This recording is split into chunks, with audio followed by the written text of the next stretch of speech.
Greetings and grand rising.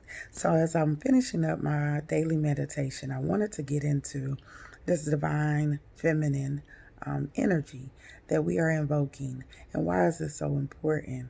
I've talked about Isis Aset energy pretty much throughout this whole course. Now, what I want us to start to tap into is understanding the different types of archetypes that she actually represents. She represents the warrior, she represents the protector, she represents the nurturer, she represents the wife, the mother, the daughter. So she has many, many, many roles and many, many dynamics of who she is. So when you look at her from the 10,000 names, and we have all of these energies that we start to understand from a different label, context, religion, or way of life. This is a time where you start to identify who that energy is that resides in you. Because all of these energies actually are in you. This is why specifically melanated women are definitely a direct lineage of Isis. So you have to get in a space where you sit still and you think about all the dynamics. If you haven't, dived into some of the books that I've recommended that specifically talk about Isis or Aset, this is a great time for you to do that so you can identify all of these deity or Orishas or godlike, goddess-like energies, what they actually represent, what powers they actually have, and then understand how that correlates and translates to who you are. Okay, when we get into healing the divine feminine even more, of course, those attributes will stand out even more extreme for you or be more relevant or prevalent to you. A lot of times we can't see our own specific powers because we have wounded parts of who we are. So a lot of the questioning that I'm doing this week is to uncover or unveil what these dynamics are for you so you can figure out what we need to put in place to actually heal and release. Sometimes you have to really sit still and dig deep and pull everything to the surface so now we can see, okay, there you go. Now let me actually heal it, forgive it, release it, forgive myself. A lot of times, specifically with women, our generation and our community hold on to guilt for things that we have, we don't even need to be guilty for.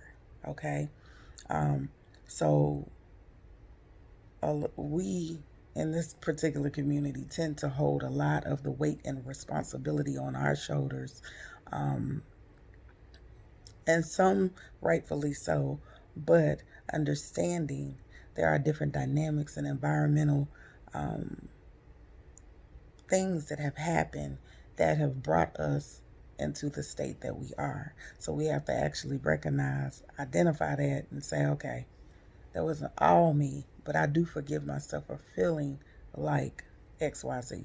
So make sure when you're going through these questions that you look at this as an opportunity for you to grow, not for you to be super hard on yourself, not for you to, go down the rabbit hole, or not for you to get deeper in a space that is not serving of you. This is for you to recall experiences so you can actually visualize them leaving your body throughout this week. Hopefully, y'all have been doing that exercise throughout this week.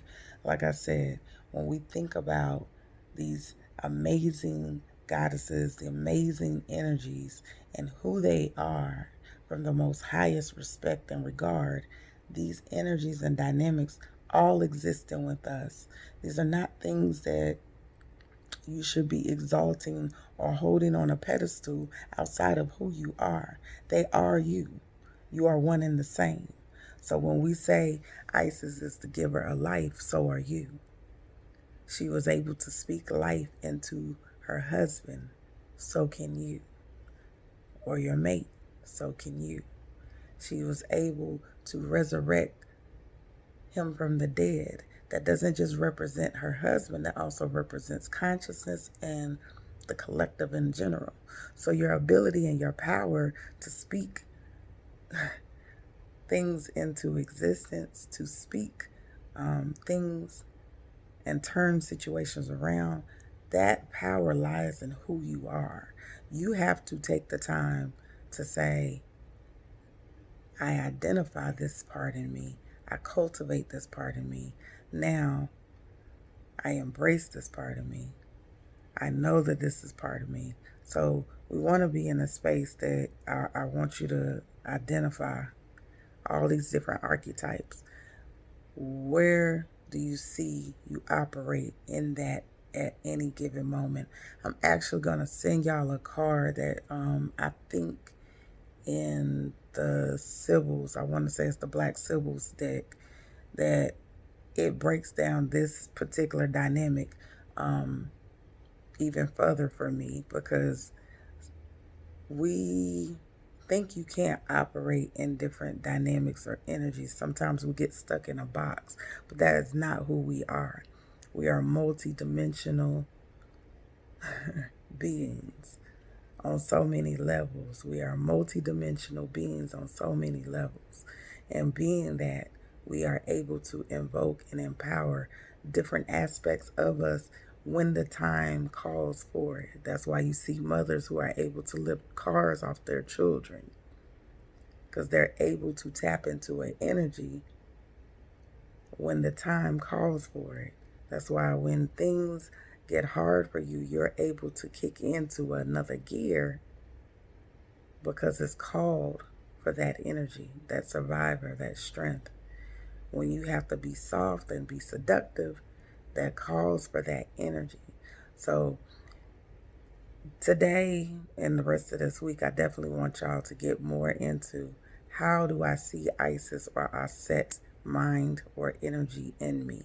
How do I represent that energy in all her 10,000 names on a regular basis? Okay?